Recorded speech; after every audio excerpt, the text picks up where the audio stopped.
Kelly Krauskopf, if you can't handle the heat, get out of the kitchen. If you were perfectly fine when Fever fans were bending over, kissing your ass, applauding your decisions, you better stand here and take it when Fever fans are pissed off, upset, and are voicing their displeasures. If our voice mattered that much then, you best believe it matters that much now. The president of the Indiana Fever team just said some things about Caitlin Clark that got everyone in basketball really upset. And guess what? People got mad at him really fast. When you try to act like your best player isn't that important, life has a funny way of showing you who's really the most important person on the team. What happened next because of this big mess is totally crazy.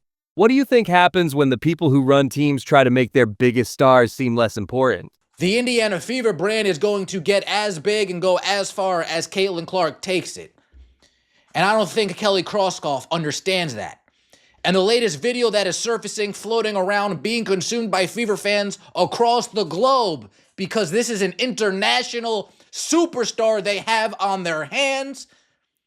This may have been the straw that broke the camel's back. So guess what? Someone at the Indiana Fever thought it was a super smart plan to say out loud that they want to make their team famous without just focusing on Caitlin Clark. Like, hello, she's the one who made everyone care about the team in the first place. Yup, the big bosses at the Fever, and I'm being nice by calling them bosses, said they want to build a team brand that lasts forever, kind of like Apple.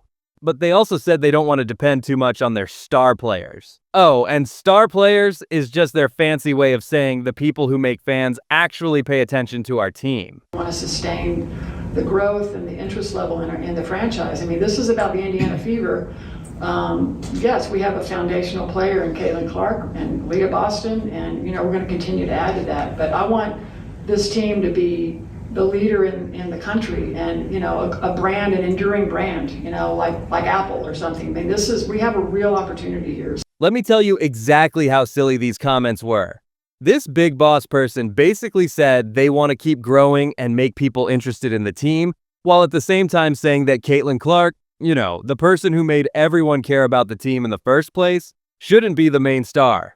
It's like McDonald's saying they want to be known for more than just hamburgers while trying to hide their most famous burger, the Big Mac. The fans got really mad right away, which is exactly what you'd expect when you treat people like they're dumb. Everyone on social media started yelling at the team for being completely clueless about what was really happening. And honestly, they totally deserved all the mean things people said about them.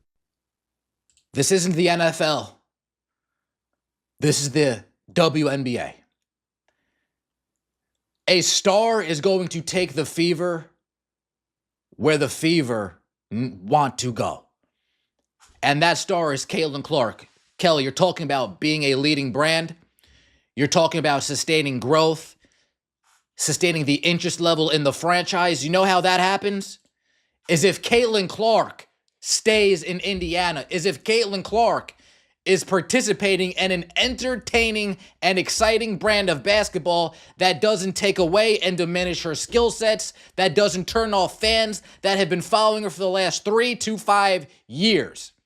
Some folks running the Indiana Fever seem to forget something big. Before Caitlin Clark joined the team, only about 4,000 people showed up to their games on a good day. Nobody was really watching them on TV either. Their ratings were super low. The team was like a ghost in the sports world. Then Caitlin Clark arrived, and boom! Suddenly their games are packed, they're breaking records for how many fans show up, and people are actually talking about them. But get this. The Fever's bosses think this happened because they're so great at running the team, not because Caitlin's an amazing player that fans love to watch. Can you believe that? They even compared themselves to Apple, which is so funny. Apple became huge because they made awesome products like the iPhone and iPad and showed them off big time. They didn't act like those products weren't important. But the Fever? They're not doing what smart teams do with their superstars. Like, when you have someone as awesome as Michael Jordan, you don't try to make him seem less special. You build everything around him. The Lakers didn't become super famous by accident with Magic Johnson. The Bulls didn't become huge worldwide just by luck. Smart teams know they've got a special player and make everything about showing off their skills. But the Fever's bosses, they totally missed that idea. Instead of being thrilled they got Caitlin Clark, they're worried about making sure everyone gets attention. It's like they care more about feelings than winning championships. And the timing of their comments? Oh boy, it's bad. Caitlin's been struggling because the team system doesn't let her shine. She's fighting to get the ball. Some teammates don't pass to her, and the way they play seems to hold her back. Fans are already annoyed about this, and then the bosses say stuff that makes it sound like Caitlin's not their main focus. It's like they're making things worse on purpose. Fans got so mad, and it happened fast. People started wondering if the Fever even deserve Caitlin. Some are even saying she might leave for a better team when she can. That's the last thing you want when you're trying to build a strong team. Here's the thing. Caitlin's not going to stay forever if the Fever don't show they want to win. She's too talented and wants to be the best. Not stuck with a team that doesn't get how special she is. If Caitlin was playing in a big city like New York or Boston with this kind of mess, sports radio would be ripping the team apart every day. The media would be all over them, demanding changes. But in Indianapolis, they think they can get away with it because people there are nice. Well, they're wrong. Everyone who goes to Fever games is there for Caitlin. Everyone watching on TV wants to see what she'll do next. Every post online, every article, every highlight, it's all about her. Pretending it's not is just silly and kind of rude to fans who know what's up. There's even this weird video where Caitlin's teammates didn't mention her when asked who they'd call in an emergency. Then the bosses say they don't want to rely on her too much. It's like the whole team doesn't get how amazing she is. And guess what? Right after they said this stuff, people started criticizing them big time. Fans questioned if they'd keep supporting the team. Even other players in the league noticed the mess. The Fever went from being a happy story to looking like a team that doesn't deserve their luck. Here's the real deal. The Fever got super lucky when Caitlin Clark joined. Without her, they'd still be playing to empty seats, getting no attention, and struggling to keep going. She basically saved them, and they're acting like she's not a big deal. That's the kind of thinking that ruins teams. When you have someone this incredible, you don't take them for granted. You build everything around them and show them they're valued. Imagine if Caitlin was in a place like Texas.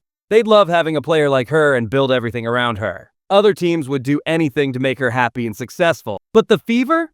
They're out here acting like they're Apple while making their best player seem less important. It makes you wonder how these people are even in charge. Even at the All-Star game, another player, Sonia Citron, said she was excited to play with Caitlin. Other players see how awesome she is, but her own team seems worried she'll get too much attention. That's so backward. It's going to hurt them if they don't figure out what they're doing wrong. Caitlin's been struggling with her shooting because the team system doesn't fit her style. Instead of fixing that, they're talking about sharing the spotlight. That's not how you win championships or keep a superstar happy. They're even talking about adding more players, like they think Caitlin will just go along with whatever they do. But superstars like her don't stick around for that. They want to win, not deal with a team that doesn't value them. And another player, Aaliyah Boston, works so well with Caitlin because she gets how to play with a star. But the Fever act like this just happened on its own, not because of Caitlin. Players in the WNBA have more choices now, and if a team doesn't treat their stars right, they'll leave. The Fever don't seem to get that. They think fans are showing up for their brand, but it's all about Caitlin. Before she came, they barely got 5,000 fans. Now they sell out games and have waiting lists for tickets. Her games on TV get way more viewers than other WNBA games.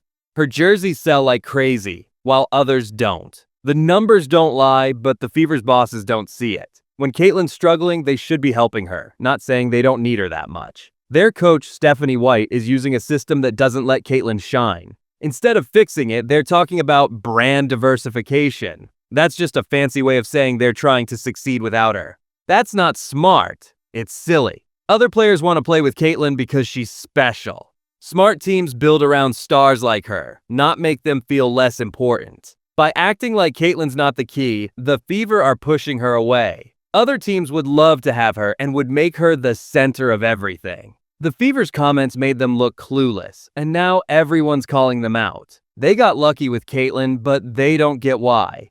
They think they can keep going without her. But they're about to learn that's not how it works. What do you think? Should teams ever make their superstars seem less important? Let me know in the comments. Hit that like button and subscribe for more real talk that cuts through the nonsense.